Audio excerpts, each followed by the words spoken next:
Selamat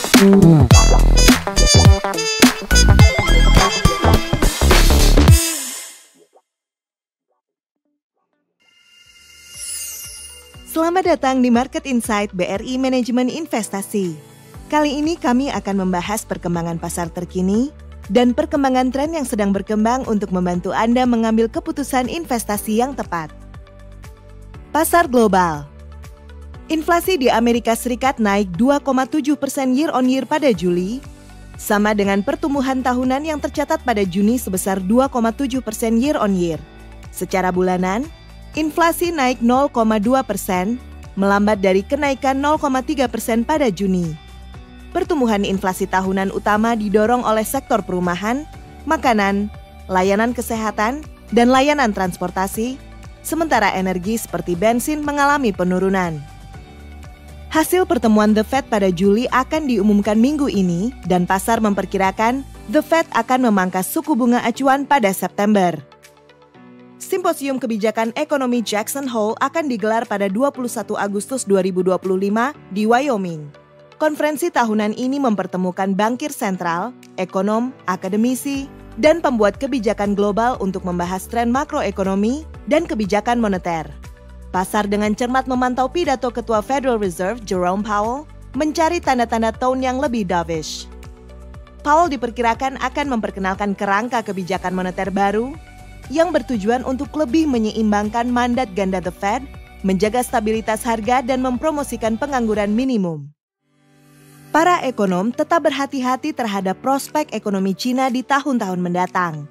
Pertumbuhan PDB diperkirakan akan melambat menjadi 4,6% year on year pada 2025, turun dari 5,0% pada 2024. Dengan perlambatan lebih lanjut diperkirakan pada 2026, menjadi hanya 4,2%.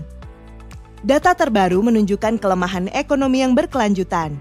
Produksi industri tumbuh hanya 5,7% year on year pada Juli, laju terlemah sejak November 2024, sementara penjualan retail naik hanya 3,7% year on year, terlemah sejak Desember 2024. Angka-angka ini menunjukkan kelemahan berkelanjutan dalam permintaan domestik dan aktivitas industri, menyarankan bahwa stimulus tambahan dari pemerintah mungkin diperlukan untuk mendukung pertumbuhan dan mencapai target resmi. Pasar domestik. Bank Indonesia akan meninjau kebijakan moneternya pekan ini, dengan pasar secara luas memperkirakan pemangkasan suku bunga acuan lagi. Penjualan retail Juni tumbuh 1,3% year on year, turun dari 1,9% year on year pada Mei.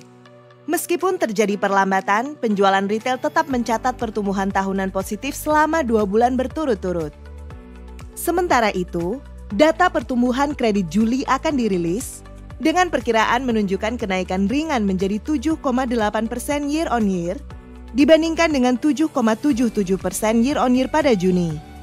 Pertumbuhan pasokan uang atau M2 juga diperkirakan akan menguat menjadi 6,7% year on year pada Juli, setelah tumbuh 6,5% year on year pada Juni.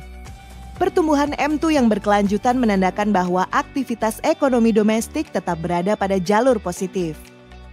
Neraca transaksi berjalan Indonesia untuk kuartal kedua juga akan dirilis minggu ini dan diperkirakan menunjukkan surplus 0,5 miliar US dollar setelah defisit 0,2 miliar US dollar pada kuartal pertama. Indeks Komposit Jakarta atau JCI naik 4,84% selama sepekan terakhir, ditutup di level 7.898. Namun, indeks tersebut belum berhasil menembus level resistensi kunci di sekitar 8.000. Sentimen pasar global diperkirakan akan tetap mendukung pekan ini, menjelang simposium ekonomi Jackson Hole, di mana Ketua Federal Reserve Powell diperkirakan akan menyampaikan pidato yang dovish, di tengah ekspektasi yang semakin kuat tentang pemotongan suku bunga pada September. Di dalam negeri, dukungan tambahan mungkin datang dari Bank Indonesia yang diperkirakan akan memotong suku bunga lagi, serta dari rilis data neraca berjalan kuartal kedua yang diperkirakan menunjukkan surplus. Faktor-faktor ini kemungkinan akan membantu menjaga IHSG tetap di zona positif. Investor asing mencatat pembelian bersih sebesar 4,86 triliun rupiah selama pekan ini, namun mereka tetap menjadi penjual bersih secara year to date dengan total arus keluar mencapai 56,51 triliun rupiah. Berdasarkan sektor, pemenang utama pekan ini adalah teknologi plus 15,41%, industri plus 5,59%, dan kesehatan plus 5,23%.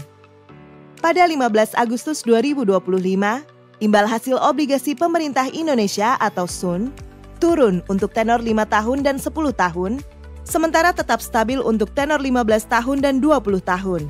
Imbal hasil acuan 5 tahun atau FR0104 turun menjadi 5,86%, dan imbal hasil acuan 10 tahun atau FR0103 turun menjadi 6,38%.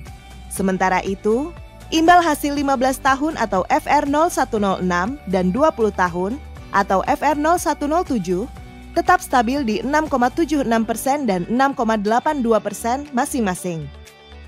Di pasar global, imbal hasil obligasi pemerintah Indonesia yang denominasi USD untuk tenor 10 tahun atau Indon 35 tetap stabil di 5,03% pada 15 Agustus dibandingkan dengan 5,10% pada 8 Agustus.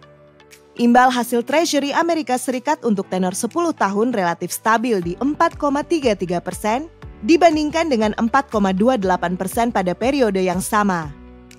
Suku bunga kredit default swap atau CDS Indonesia untuk tenor 5 tahun, sebuah indikator risiko utama, turun menjadi 67,94 basis poin.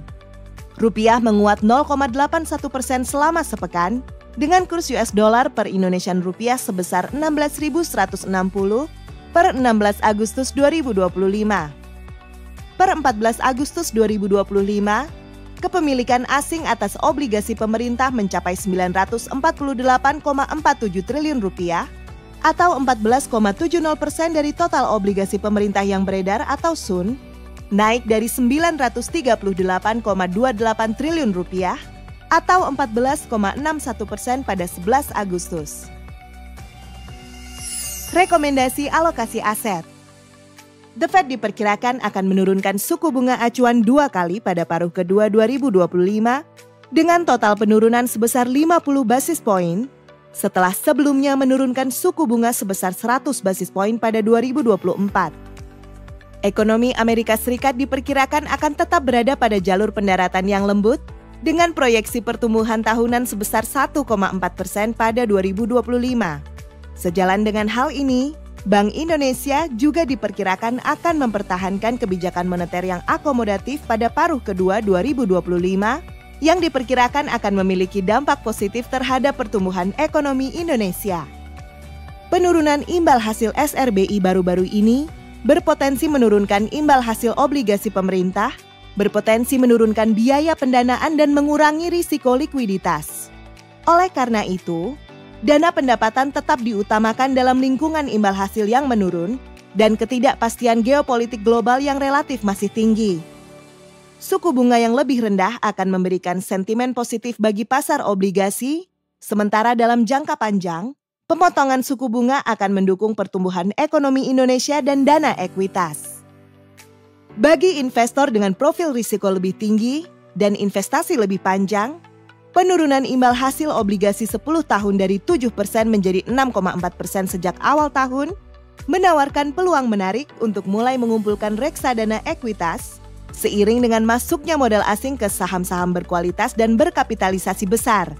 Selain itu, JCI masih mendapat dukungan hingga akhir bulan setelah keputusan MSCI untuk menaikkan porsi Indonesia dari 1,15% menjadi 1,28%, yang berpotensi mendatangkan arus masuk bersih sekitar 1,17 miliar US dollar. Demikian kesimpulan dari Market Insight hari ini. Nantikan informasi selanjutnya dan ikuti kami di media sosial. Sampai jumpa di Market Insight BRI Manajemen Investasi minggu depan.